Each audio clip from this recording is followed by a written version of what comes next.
नाखून खाने वाली बहू। सुशीला जी बड़ी उदास होकर घर के बाहर बैठी हुई थी। तभी उनकी पड़ोसन कांता वहां पर आ गई। अरे क्या बात है सुशीला बहन, आज इतनी उदास क्यों हो? अरे क्या बताऊं कांता बहन, जब से घर में बहू आई है तब से आफत आ गई है। अरे ये आप क्या कह रही हैं? आप तो इतना खुश होकर अपने बेटे की शादी करके बहू घर लेकर आई थी। अब क्या हुआ? बहू ने कोई तमाशा खड़ा कर दिया क्या? नहीं नहीं बहन जी, तमाशा तो कोई खड़ा नहीं किया। फिर क्या बात है? क्या बहू ठीक से काम नहीं करती या फिर आपको उल्टे सीधे जवाब देती है? ऐसी भी कोई बात नहीं, मेरी बहू तो घर के सारे काम खुद अकेले ही निपटा देती है और मुझसे तो बड़े प्यार से बात करती है। अरे बहन जी, जब आपकी बहू सारे काम इतने अच्छे से करती है, आपसे झगड़ा नहीं करती, फिर आप परेशान क्यों हैं? अब क्या बताऊं, मेरी बहू को नाखून चबाने की आदत है। जब देखो तब नाखून चबाती रहती है। परेशान हो गई हूँ इस वजह से मैं। अरे तो इसमें आपको क्या परेशानी? चबाती है तो चबाने दो। अरे बहन जी, शर्म आती है। घर पर कोई मेहमान या मिलने वाला आ जाए और वो बार बार हमसे पूछे कि आपकी बहू इस तरह नाखून क्यों खा रही है। अब आप ही बताइए क्या जवाब दें उनको। अरे तो फिर आप अपनी बहू को समझाने की कोशिश कीजिए कि इस तरह की हरकत ना किया करे। क्या करूं? वो कहती है कि उसकी बचपन की आदत है, छुड़ाना बहुत मुश्किल है मम्मी जी। मेरी तो कुछ समझ में नहीं आता। चलिए, मैं आपकी बहू को समझाने की कोशिश करती हूँ। आइए आइए, अंदर आइए, इसी बहाने बहू से भी मिल लीजिए। क्या पता आपकी बात उसकी समझ में आ जाए। सुशीला और कांता दोनों घर के अंदर चले जाते हैं। वहां पर सुशीला की बहू प्रिया घर का कुछ काम कर रही थी। कांता को देखते ही प्रिया उनके पास आ जाती है। नमस्ते आंटी जी, कैसी हैं आप? मैं तो बिल्कुल ठीक हूँ बेटा, खूब खुश रहो, भगवान तुम्हें लंबी उम्र दे। आंटी, मैं आपके लिए चाय नाश्ता लेकर आती हूँ। आप तब तक बैठकर मम्मी जी से बातें करें। अरे बेटा, चाय की क्या जल्दी है, यहाँ आओ, मेरे पास बैठो। सारा दिन काम में लगी रहती हो, कभी हम लोगों के पास बैठकर बातें भी किया करो। जी आंटी जी, मैं आप लोगों के पास बैठ जाती हूँ बस। कुछ ही देर बाद बातें करते करते प्रिया अपने नाखून चबाने लगती है। ये देखकर कांता ने उससे कहा, अरे प्रिया बेटा, ये तुम क्या कर रही हो? इतनी पढ़ी लिखी सुंदर और समझदार लड़की होकर इस तरह नाखून चबाना अच्छा नहीं लगता। सॉरी आंटी जी, वो क्या है ना, मुझे पता ही नहीं चलता कि मैं कब अपने नाखून चबाने लग जाती हूँ। अरे जरा दिखाओ तो तुम्हारे नाखून। ये देखिए।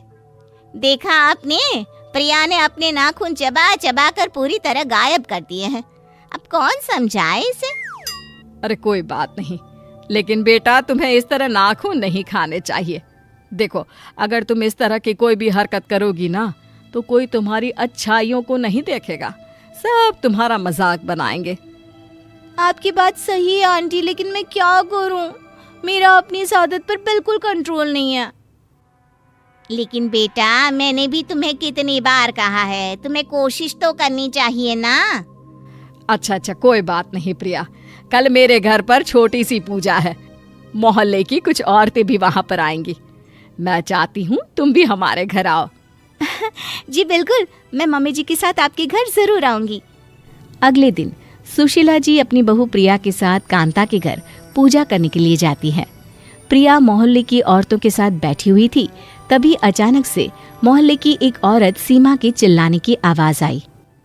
अरे ये देखो, सुशीला जी की बहू मेरा हाथ पकड़कर मेरे नाखून खा रही है। हैं? ये क्या कह रही हो? आपको क्या लगता है मैं झूठ बोल रही हूँ? ये देखिए, आपकी बहू मेरे बाजू में बैठी थी। अरे मैं तो भगवान के ध्यान में इतनी मस्त थी, इसने मेरा हाथ उठाया और लगी मेरे नाखून खाने। क्यों प्रिया बहू, तुमने सीमा के हाथ के नाखून भी खाए क्या? मुझे माफ कर दीजिए मम्मी जी, वो मेरे हाथ के नाखून पूरी तरह खत्म हो गए थे, इसलिए मुझे लगा। अरे चुप करो बहू, आज तुमने सारे मोहल्ले वालों के सामने मेरा मजाक बनाकर रख दिया। अरे प्रिया बेटा, मैंने तुम्हें कल ही तो समझाया था कि तुम्हें इस तरह की हरकत नहीं करनी चाहिए। इसमें मेरी कोई गलती नहीं है, मुझे पता ही नहीं चला कि अपने नाखून खाते खाते कब मैं सीमा आंटी की नाखून चबाने लग गई। अरे कैसी पागल बहू है आपकी, इसका कुछ इलाज क्यों नहीं करवाते? अरे ऐसा भी कोई होता है क्या, इंसान अपने नाखून छोड़कर बाजू वाले के नाखून चबाने लगे? सीमा की बात सुनकर मोहल्ले की सारी औरतें हंसने लग जाती है। ये देखकर सुशीला जी को बिल्कुल अच्छा नहीं लगता और वो प्रिया पर नाराज होती है और उसे घर ले आती है। पूरे मोहल्ले के सामने आज तुमने हमारा मजाक बनवा कर रख दिया। मम्मी जी मुझे माफ कर दीजिए, मुझसे बहुत बड़ी गलती हो गई। बहू, आखिर तुम अपनी आदत छोड़ क्यों नहीं देती? मैं कोशिश करूंगी मम्मी जी। कुछ दिन और इसी तरह बीत जाते हैं, लेकिन प्रिया की नाखून खाने की आदत अभी तक खत्म नहीं हुई। तभी एक दिन प्रिया के पेट में जोरों से दर्द होता है। मम्मी जी मेरे पेट में बहुत जोर से दर्द हो रहा है। अरे क्या हुआ? कुछ देर पहले तक तो तुम बिल्कुल ठीक थी। पता नहीं मम्मी जी, बहुत दर्द हो रहा है, मुझे डॉक्टर के पास ले चलिए ना। अच्छा ठीक है, मैं तुम्हें डॉक्टर के पास ले चलती हूँ। सुशीला जी, आपकी बहू के पेट में नाखूनों का गुच्छा बन गया है और इसे ऑपरेशन से ही बाहर निकाला जा सकता है। क्या ऑपरेशन? ये क्या कह रहे हैं आप डॉक्टर साहब? मुझे ऑपरेशन से बहुत डर लगता है। अब डरने से क्या होगा प्रिया जी, आप जिस स्पीड से नाखून खाती हैं उससे ये सब तो होना ही था। हे भगवान, ये क्या हो गया? मेरे नाखून खाने की आदत की वजह से मुझे ये सब सहना पड़ रहा है। बहू, अगर तुमने वक्त रहते मेरी बात मान ली होती तो आज तुम्हारे साथ ये सब ना हुआ होता। 2 दिन बाद आप मेरे हॉस्पिटल वापस आ जाना, मैं आपके पेट का ऑपरेशन करके सारा गुच्छा बाहर निकाल दूंगा। डॉक्टर साहब, क्या इसका और कोई इलाज नहीं है? नहीं, और कोई इलाज नहीं है।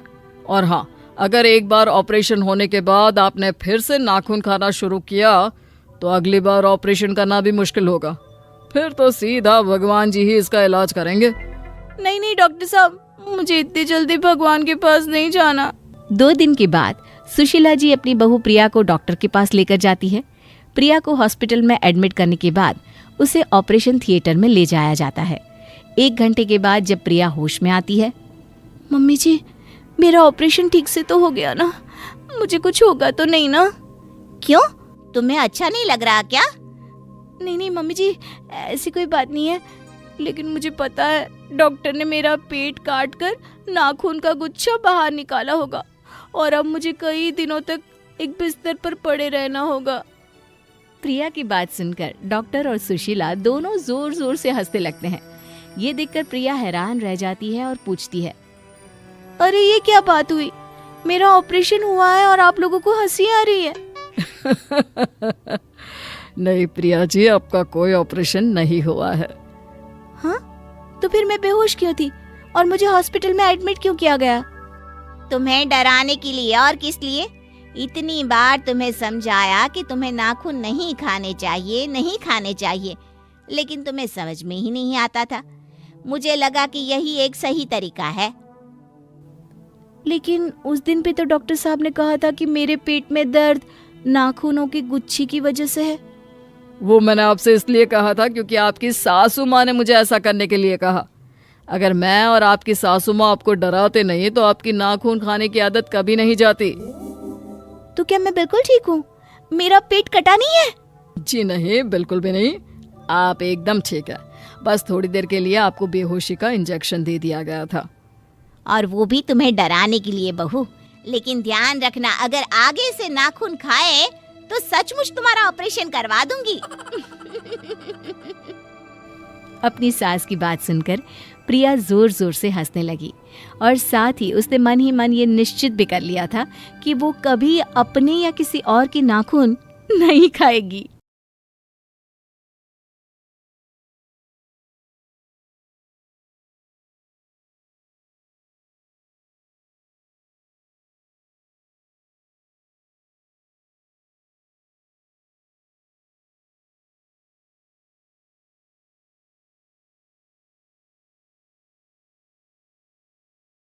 उधार की बहू। दिखावा बहुत ही खराब बीमारी है। कहते हैं ना, जिसे दिखावे की बीमारी लग जाती है उसका कहीं कोई गुजारा नहीं है। एक दिन राधा पड़ोसी से कहती है, वो क्या है ना, मेरी बहन आ रही है आज शाम को 2 घंटे के लिए। वो जो आपका सोफा है ना, काला वाला लेदर का वो ज़रा मैं अपने घर में रखवा सकती हूँ क्या? हाँ, पर बहन के लिए हमारे घर का सोफा क्यों? वो क्या है ना, मैंने उन लोगों को बताया कि ये सोफ़ा मैंने लिया है, तो मुझे क्या पता था कि वो घर ही आ जाएगी। प्लीज़, ये मेरी इज्जत का सवाल है। अब भाई सवाल इज्जत का है तो क्या किया जा सकता है। दे देती है पड़ोसन सोफ़ा राधा को, लेकिन सोफ़ा देते वक्त, देखिए राधा जी, ये सोफ़ा मैं आपको सिर्फ 2 घंटे के लिए दे रही हूँ, लेकिन इसे गंदा ना होने दे। और हाँ, बच्चे बैठे तो संभल कर, ज़रा सी नुकीली चीज़ लगी नहीं तो सोफ़ा ख़त्म। अरे कैसी बात कर रही हैं, कैसी बात कर रही हैं आप? दूसरों की चीज़ों को कैसे संभाला जाता है अच्छे से जानती हूँ मैं। हाँ। खैर, दिखावे के लिए ही सही सोफ़ा पहुँच जाता है राधा के घर और शाम को आ जाती है बहन। मासी मासी कैसी है आप? वाओ, कितना प्यारा सोफा है। वाओ, ये तो बिल्कुल फिल्मों जैसा है। ये बोलकर बच्चे सोफे पर कूदने लगते हैं कि राधा, अरे नहीं नहीं नहीं, सोफे पर मत कूदो ना बेटा, ना ना ना। राधा की बहन समीरा बोल पड़ती है, वाह दीदी वाह, ये सही है। मेरा बेटा थोड़ी देर खेल भी नहीं सकता क्या? अरे नहीं नहीं, वो बात क्या है ना कि सोफा थोड़ा क्या राधा, कहाँ से आया ये सोफा? क्या बात है दीदी, जीजा जी को बताए बिना सोफा खरीद लिया क्या? वो क्या है ना, मैं जा रही थी धनिया खरीदने, रास्ते में मुझे ये सोफा अच्छा लगा तो मैंने खरीद लिया। वाह दीदी, ये तो लाखों का लग रहा है। राधा तो अब अपनी तड़ी में आ जाती है। लाख? लाख क्या अमाउंट है मेरे लिए? अरे कई बार तो मैं चौक तक रिक्शा लेती हूँ और मन कर गया तो फ्लाइट से मनाली मसूरी घूम कर आ जाती हूँ। हाँ। देख रहे हो मेरी दीदी के पास कितना पैसा है? जीजा जी कितना पैसा कमाते हैं कि लेने निकलती है 10 रुपए का धनिया और ले आती है लाख रुपए का सोफा। तभी पीछे से कुछ फटने की आवाज आती है। माँ। अरे अरे अरे, क्या हो गया बच्चा? सभी देखते हैं कि बच्चा जमीन पर गिरा होता है और उसके हाथ में सोफे का कपड़ा होता है। बच्चे ने सोफा फाड़ दिया होता है, जिसे देखते ही राधा बौखला जाती है। अरे ये क्या कर दिया?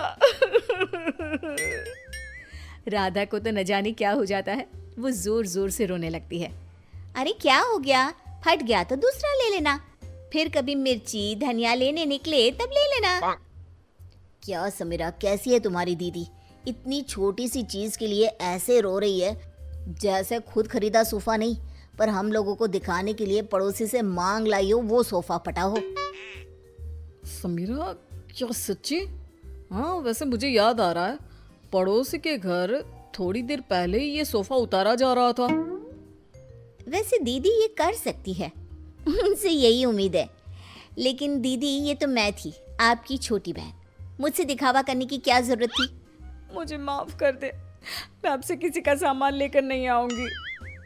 अरे अगली बार की छोड़ो, इस बार का क्या करेंगे? ये सोफा कैसे? जीजा जी, मैंने फैशन डिजाइनिंग का कोर्स किया है, मैं सोफा अभी ठीक कर देती हूँ, पता भी नहीं चलेगा कि ये कभी फटा भी था। बस फिर क्या था, समीरा सोफा ठीक कर देती है।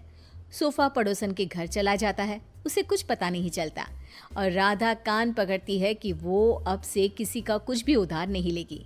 लेकिन फिर एक दिन राधा की सहेली, यार राधा, कितना वक्त हो गया, हम लोगों ने बात भी नहीं की, कैसी है तू? मैं तो मस्त हूँ, तू बता क्या चल रहा है, कहाँ घूम रही है? अरे कुछ नहीं, बहुत समय हो गया था तो सोचा तुझसे मिलने आओ। तो खाना बना लेना, मैं और मेरी ननद आएंगे खाने पर। और हाँ, मेरी ननद ना बहुत बड़े घर की है, तो थोड़ा स्टेटस देख लेना। हाँ। अरे कैसी बात कर दी, वो तो तू ना भी बोलती ना तो मेरा स्टेटस खुद बोलता। वैसे भी यार मैं बहुत रईस हूँ। हाँ, तूने मेरे सोशल मीडिया नहीं देखे क्या? अब क्या था, राधा के घर उसकी सहेली आ रही थी, तो जो वो दिखावे वाला कीड़ा था ना, फिर से उछाले मारने लगता है। राधा किचन में जाती है जहाँ पर, हाय रे, मेरे पास तो ये सिंपल सा डिनर सेट है। अब कैसे मैं उसे अपना हाई प्रोफाइल वाला स्टेटस दिखाऊंगी। एक काम करती हूँ, वो जो नई पड़ोसन आई है उसके घर से ले आती हूँ, कम से कम इज्जत तो बनी रहेगी। राधा पड़ोसन के घर जाती है और देखती है कि सामने ही शोकेस में महंगा वाला डिनर सेट लगा होता है। वो क्या है ना, मेरे घर में कुछ ज़्यादा ही लोग आ रहे हैं, तो वो नीला वाला डिनर सेट आप मुझे दे सकती हैं प्लीज़। पड़ोसन नई होती है, मोहल्ले में जान पहचान बनाने के लिए बिना ज़्यादा बोले वो डिनर सेट तो दे देती है, लेकिन देते वक्त आप ले जाइए, बस ये ध्यान रखिए कि ये रोम से आया है, मेरे पति लाए थे, तो लाखों का है ना। लो कर लो बात, वो तो देख कर ही लग रहा है। क्या है ना, मेरे पति भी विदेश का ही सामान घर पर लाते हैं। मेरे पास सेम टू सेम था, पर पुराना हो गया था ना, तो मैंने नौकरानी को दे दिया था। हाय रे सच्ची, मेरा तो 10 साल हो गया, पर आज भी हाथ कांपते हैं किसी को देते।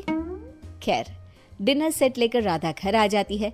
मेहमानों के सामने प्लेट रखती है तो सहेली की ननद बोल पड़ती है, अरे ये डिनर सेट तो बहुत ही खास लग रहा है, कहाँ से लिया? रोम। रोम से लिया है, लाखों का है। यार सच्ची मानना पड़ेगा, तूने तो बड़ा स्टेटस मेंटेन रखा है, क्यों? तभी ये क्या, एक बार फिर किस्मत खराब, ननद के हाथ से प्लेट गिर जाती है और टूट जाती है। हे भगवान, ये क्या कर दिया? इट्स ओके, होता रहता है यार, डोंट रिएक्ट सो मच, उसे बुरा लग जाएगा ना। अरे लगे बुरा, मुझे क्या है, ये प्लेट तोड़कर खाना कौन खाता है? पैसे निकाल, मैं कह रही हूँ निकाल पैसे। अरे कैसी बात कर रही है, लाखों रुपया है ना तेरे पास तो। हाँ तभी बोल रही हूँ कि पैसे निकाल, नहीं तो पुलिस को बुलाती हूँ। वैसे भी क्या बोल रही थी तू, बहुत पैसे वाली है ना ये, तो बोल लाख रुपए दे, फिर ही जाने दूंगी मैं इसे यहाँ से। खाया पिया कुछ नहीं, प्लेट तोड़ा लाख रुपये, चलो भाभी। सहेली की ननद क्या करती, पर्स में से पैसे निकाल कर दे देती है और वहां से चली जाती है। हाय रे, अब मैं क्या बोलूंगी पड़ोसन को। तभी राधा का बेटा, माँ ये देखो, मैंने वो टूटी प्लेट कैसे फेविक्विक से जोड़ दी, लगी नहीं रहा ना कि ये कभी टूटी भी थी। राधा प्लेट देखकर खुश हो जाती है, वो बच्ची को प्यार करती है और भागकर डिनर सेट पड़ोसन को दे आती है और घर आकर नोट गिनती है। क्या सोचा था, हर कहानी के अंत में सबक ही मिलेगा।